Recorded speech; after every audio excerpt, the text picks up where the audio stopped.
Hello mga mamshi, kumusta na kayo? Samahan niyo kami ngayon mga mamshi at magmekus-mekus tayo. Ay, magsamgipsal pala tayo dito sa bahay.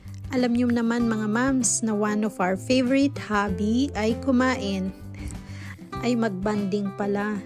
Pero kasama na ang kain doon. We love eating out mga mamshi, pero dahil sa inflation ngayon ay mas mabuti na kumain na lang sa bahay tapos bumili na lang ng mga gustong iluto. Gaya niyan.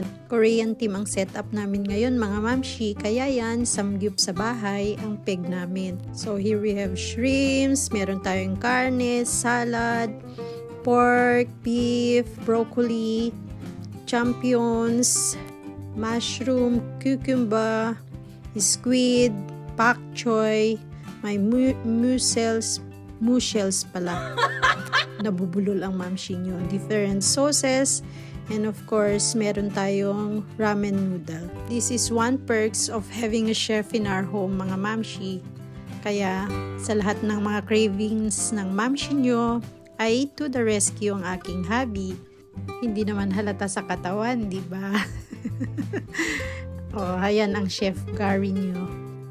Ayan, kainan na at magluluto na ang inyong Chef Gary.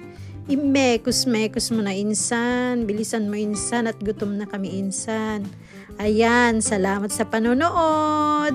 God bless everyone. See you our next video. Bye-bye.